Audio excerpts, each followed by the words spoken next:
வணக்கம், வாழ்க வளமுடன். வெல்கம் டு ஃபுட்டுமா கிச்சன். முடவாட்டுக்கால் இப்படி தாங்க இருக்கும்.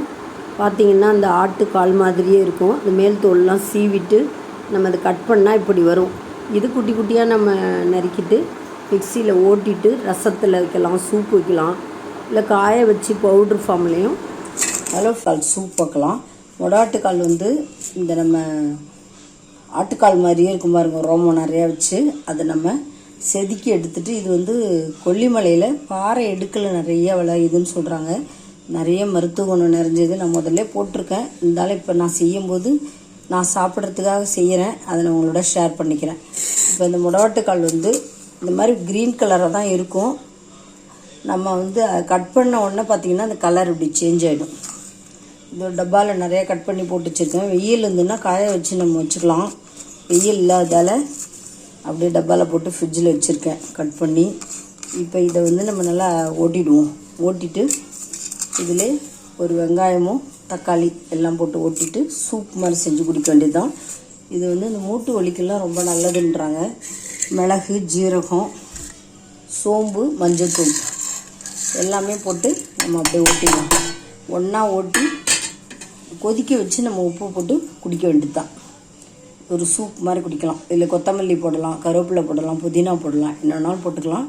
நான் ஒன்றுமே போடலை, சும்மா கருவேப்பிலை கிள்ளி போட்டுக்கலாம் மேலே.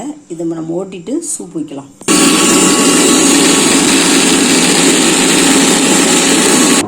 இப்போ நல்லா ஓட்டிட்டோம். இதை நம்ம சூப்பாக வச்சு குடிக்க வேண்டியது தான். இல்லை தண்ணி தேவையான எத்தனை பேர் குடிக்கணுமோ அத்தனை டம்ளர் தண்ணி ஊற்றி நல்லா கொதிக்க வச்சு நம்ம உப்பு போட்டு குடிச்சிட வேண்டியது தான் வடிகட்டி. கொத்தமல்லி இருந்தால் கொத்தமல்லி போட்டுக்கலாம். இப்போ நம்ம நல்லா ஒரு 2 டம்ளர் பெரிய டம்ளரில் தண்ணி ஊற்றிட்டேன். நல்லா கொதிக்கட்டுங்க. பச்சை ஸ்மெல் போக கொதித்தோடனே வடிகட்டி குடிக்கிறது தான். தாளிக்கிறது இருந்தாலும் ஒரு தாளிக்கலாம். இது மிளகு ஜீரகம் போட்டிருக்கு, இதெல்லாம் தாளிக்கலை. அப்படியே கொதிக்க வச்சு வடிகட்டி குடிக்க போகிறேன்.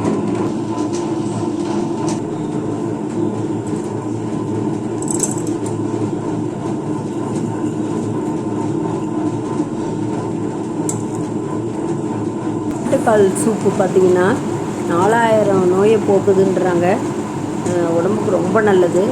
இது நல்லா பெருசாக இருக்கும். நம்ம அப்பப்போ ஃப்ரெஷ்ஷாகவும் செஞ்சு சாப்பிட்லாம். நம்ம துருவிட்டு காய வச்சுட்டு பவுட்ரு பண்ணி வச்சுட்டு சூப் மாதிரி சாப்பிடலாம், ரசம் மாதிரி வச்சு சாப்பிட்லாம். உடம்புக்கு ரொம்ப நல்லதுங்க. மூட்டு வலிக்கு, கால் வலிக்கு எல்லாத்துக்கும். மேலே பார்த்திங்கன்னா அப்படியே இந்த ஆட்டுக்கால் ரோமம் மாதிரியே இருக்கும். அதனால தான் அது சைவ முடவாட்டுக்கால்னு சொல்கிறாங்க. பார்க்குறதுக்கு அப்படி இருக்குதுன்னு சொல்லிட்டு அதை மேலால் செதுக்கிட்டு நம்ம எடுத்து கட் பண்ணி இந்த மாதிரி ஃப்ரெஷ்ஷாகவும் செஞ்சு சாப்பிட்லாம். நம்ம காய வச்சு பவுட்ரு ஃபார்ம்லேயும் சாப்பிட்லாம். இந்த மாதிரி கொதிக்க வச்சு வடிகட்டிட்டு ஃபில்ட்ரு பண்ணி நம்ம சூப் குடிக்கலாம் எல்லாருமே. நாங்கள் எல்லாருமே சின்ன குழந்தைலேருந்து பெரியவங்க வரைக்கும் அடிக்கடி நாங்கள் முடவாட்டுக்கால் ரசம் வச்சு சாப்பிடுவோம், சூப் வச்சு சாப்பிடுவோம். நல்லா இருக்குது. கால் வலியெல்லாம் இல்லாமல் எங்களுக்கு நல்லா தான் இருக்குது. நீங்களும் இந்த மாதிரி ட்ரை பண்ணி பாருங்கள். நிறைய பேருக்கு தெரிஞ்சிருக்கும், தெரியாதவங்க ட்ரை பண்ணி பாருங்கள். உடம்புக்கு ரொம்ப நல்லதுங்க. ஏஜ் ஆக நமக்கு முட்டி கால் வலியெல்லாம் வரும்ல, இந்த மாதிரி சூப் வச்சு குடித்தோம்னா நிறைய நோயே கட்டுப்படுத்துதுன்றாங்க. அப்போ நம்ம அதை யூஸ் பண்ணி பார்க்கலாம்ல. உடம்புக்கு ரொம்ப நல்லதுங்க.